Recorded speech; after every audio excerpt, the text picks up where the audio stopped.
Welcome to Building the $1 Billion Business, the podcast where we dive deep into the strategies, insights, and stories behind the world's most successful financial advisors and introduce content and actionable ideas to fuel your growth. Together, we'll unlock the methods, tactics, and mindset shifts that set the top 1% apart from the rest. I'm Ray Sclafani, and I'll be your host. Too often, firms wait until just before the moment of succession to ask, are they ready? The worst time to evaluate leadership is when you need it most. Leadership readiness doesn't emerge overnight. It's built over time through real-world responsibility, thoughtful risk, and opportunities to rise or stumble and grow. In other words, the only way to honestly know if someone can lead is to give them the chance. And that's where performative opportunities come in, structured, real-world leadership roles that act as proving grounds for the next generation of leaders. With more founders eyeing succession and a surge in next-generation advisors stepping up, the industry's real challenge isn't identifying future leaders, it's giving them the space to lead before the title arrives. Performative opportunities are more than these one-off assignments. They are intentional, strategic projects designed to test leadership ability in real time. Whether leading a client segmentation initiative, heading a technology upgrade, or building a new advisor training program, these are the kinds of assignments that give emerging leaders the runway to act like leaders before they officially carry the title. Additional situations where you might create these performative opportunities might be something simple like developing a social media strategy for the firm or creating an outreach program to connect with the next generation of clients, updating the firm's onboarding program for new advisors or new clients, designing an enhanced service delivery model. Whatever project you and the other members of your team agree on, encourage them to clearly define the project goals, the budget, the timeline, and communicate them to everyone on the team to create a sense of shared purpose and expected outcomes. The objective here is straightforward.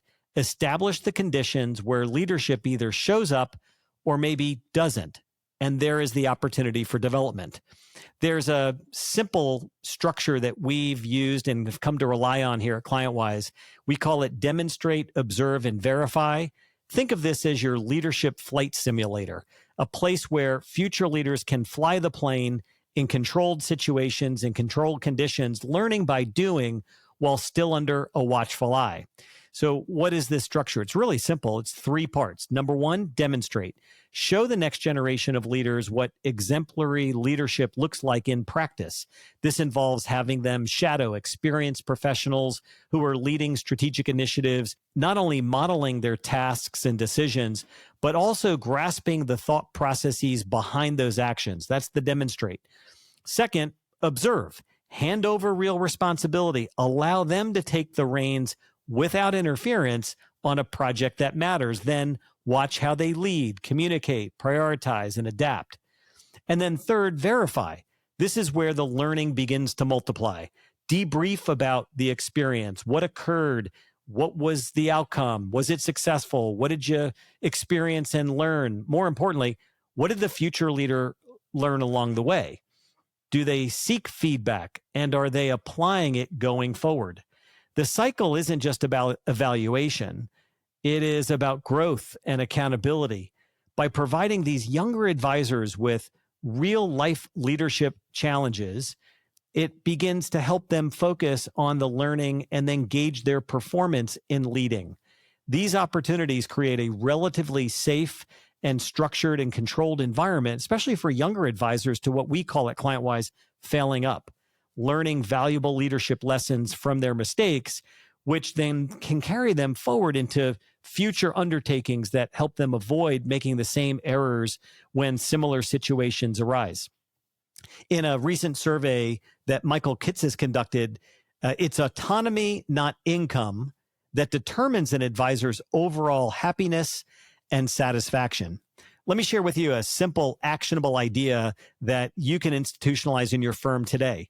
At ClientWise, we call these leadership labs. We watched a number of our clients institutionalize something really similar. In these leadership labs, these environments, high potential talent starts to collaborate in small cohorts to address major firm-wide initiatives. Each group is assigned a project and paired with a senior sponsor who serves as both mentor and project steward.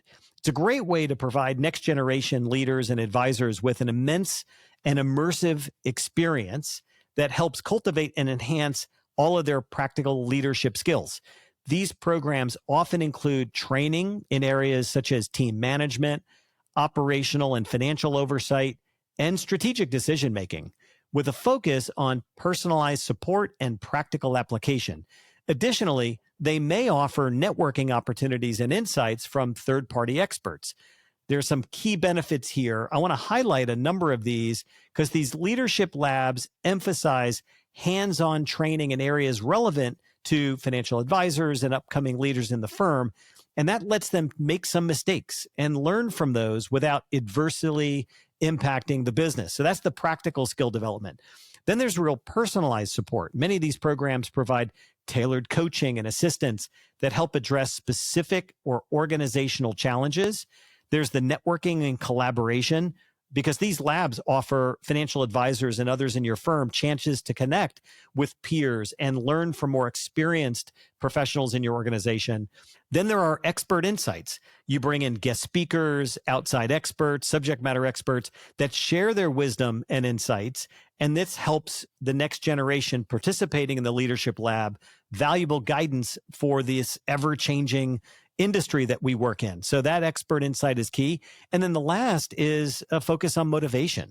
Ultimately, their goal is to inspire and motivate others in the firm, assisting them in articulating their strengths, gaining a better understanding of areas for improvement, creates this career roadmap that aligns with their own individual aspirations. By the way, this focus on a motivation also drives followership. If you're developing next generation leaders, one of the key ingredients of long-term success is whether or not the other team members will follow them. Okay, so what are the results? Deeper engagement, stronger peer collaboration, and accelerated development. That's what these leadership labs are all about. More importantly, these labs send a clear signal that your firm isn't waiting to develop leaders, but is committed to building them right now. Readiness is not a destination. It's a result of consistent exposure and responsibility and feedback. Waiting for somebody to be completely ready before they are assigned leadership responsibilities will lead to oftentimes missed opportunities and a shaky succession process.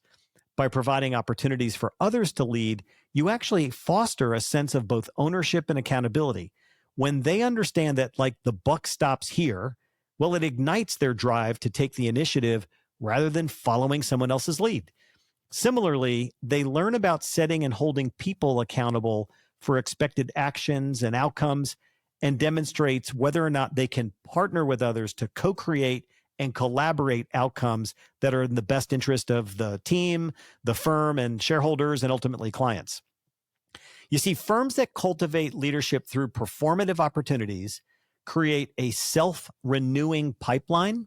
They don't guess who's ready. They know because they've seen it. Lastly, remember that sharing leadership not only creates greater organizational stability and long-term sustainability, but it also provides a clearer path to identifying future owners and partners who will drive the firm and enable you to monetize your equity when you exit.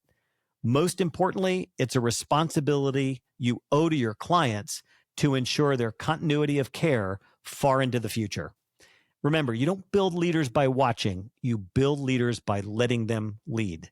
If you want to explore more on this topic, in the show notes, we're going to put something called the Successful Next Generation Leaders 8 Essential Qualities Checklist. That might be useful for you. And with every episode, we offer some coaching questions for you and your leadership team to consider. Number 1, what performative leadership opportunities exist in your firm right now? 2, who on your team might benefit from being stretched with a high-impact project? 3, what would it take to create a leadership lab within your organization? Number 4, How are you currently observing and verifying leadership readiness, not just assuming it? And number 5, what's one project you could assign this quarter to build real-time leadership muscle? Well, thanks for tuning in, and that's a wrap. Until next time, this is Ray Sclafani. Keep building, growing, and striving for greatness. Together, we'll redefine what's possible in the world of wealth management. Be sure to check back for our latest episode and article.